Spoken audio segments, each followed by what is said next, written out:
Welcome back. In our last video, our hike together ended and I needed to get home, and Jason carried on north. But before leaving California, I gave myself a few days in Venice Beach to feel the sun and the sand. I stayed at a hostel right on the beach. I did the touristy things. I saw the city on top of the double-decker bus. I let myself experience the California beyond the trail.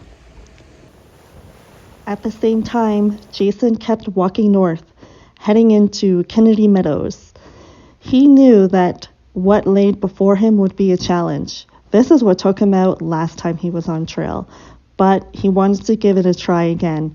And he knew he was in the early season of the Sierras, but he was determined to just at least to give it a try. The early season in the Sierras changed the story. The snow risk and the uncertainty, the cold, made moving forward no longer the right call. Here are some clips from his final weeks out there where determination met wisdom and knowing when to stop mattered just as much as knowing how to keep going. The Sierras is dangerous for anybody, but it's even more challenging when you're maneuvering everything with just one arm. The Pacific Crest Trail doesn't just give you miles, it gives you perspective. Sometimes moving forward isn't the only direction. Sometimes the trail teaches you when to pause, when to pivot, and when to carry the experience with you instead. This is crazy. So this is the fella that last time I hiked it in 2019 gave me the glove. The glove. The glove. Thank you very much. I appreciate it. Man. Good to see you again. Good. Great to see you again.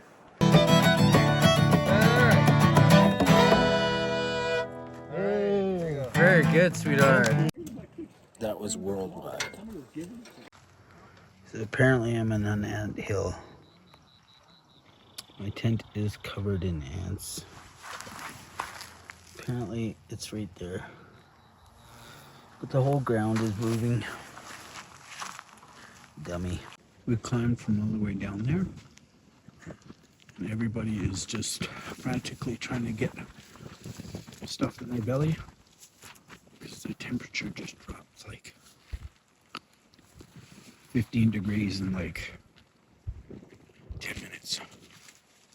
It's cold. Got a few battle wounds today. Poor legs.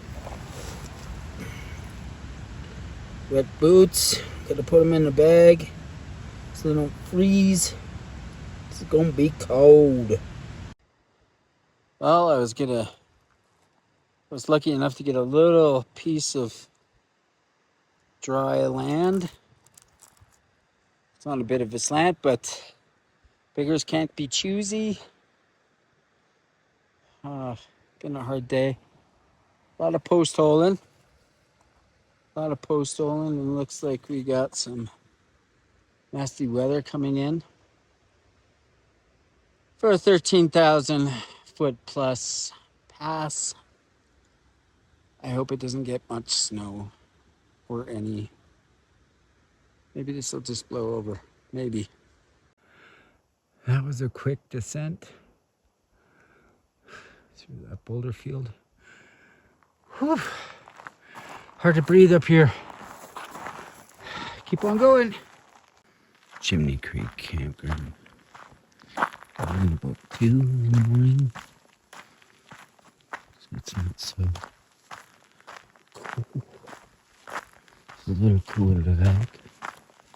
I have to hike with pants on because I had a wardrobe incident yesterday. Got a split in the shorts and that started causing problems in my leathers. So then I had to cut my shorts. And so now I gotta wear pants. And it's gonna be high 20s today. Although he ended his hike early. I know that we will both be out on the Pacific Crest Trail. There's something special about this trail that keeps us coming back again and again, and I don't mind. It's a beautiful trail with beautiful people. Thanks for watching these series and can't wait to show you more. Worse than a kid. Hey. Hi. It's been a while since we have done a video.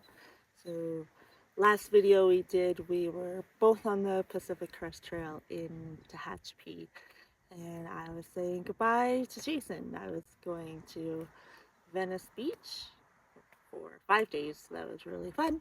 And then I was going to Ontario, and Jason was carrying on. And I got over Forester, and I got sick of the snow. So I had already done it in snow.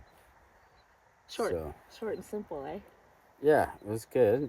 It was challenging. Forester was fun, and I was having some issues with my hand being very cold and not working properly and not being able to unclasp my backpack and do stuff like that. So, but it's colder today. Yeah, it was early season. Really too early. You knew that going in. But gave it a shot. So I thought I'd come back and spend some time with these two dorks. I'm glad you did. Every night he would message me on the Garmin, and I would follow him along the Far Out app, see where he is, or I would guess where he would stop. It was kind of neat. And then he'd tell me, like, oh, I'm at mile marker such and such. I'm like, oh, I knew it. And then I would text his dad, and if I didn't text his dad, then his dad would message me if he heard from Jason. And so it was an intense few weeks when you were out there by yourself. There was a lot of snow. Yeah. A lot of snow. We hadn't even gotten into the river crossings too much. And we're car camping. We're car camping this time, yeah. Jason had a really cool project when he came back. Yeah, I just made, we're in the process of making like a little overlanding unit. So we can get into some of these places back here. And the campsites that are back here. Crownland camping. Do a little Crownland camping. That we still have to pay for, but. We do? Yeah. I thought the whole purpose was not to pay for camping. About Alberta a couple years ago implemented Crownland camping. Fees. I didn't know that. So how do you pay for it? Like, you just go to the Wildlife Conservation Office. Oh. And online you can do it, I imagine.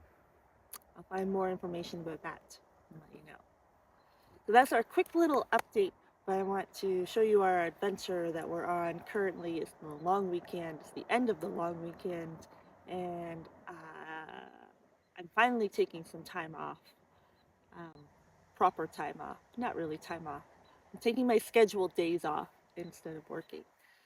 Because when you go on a trip like the Pacific Crest Trail, it costs money. So I've been working a lot. Anyways, yeah. We're going to end it here.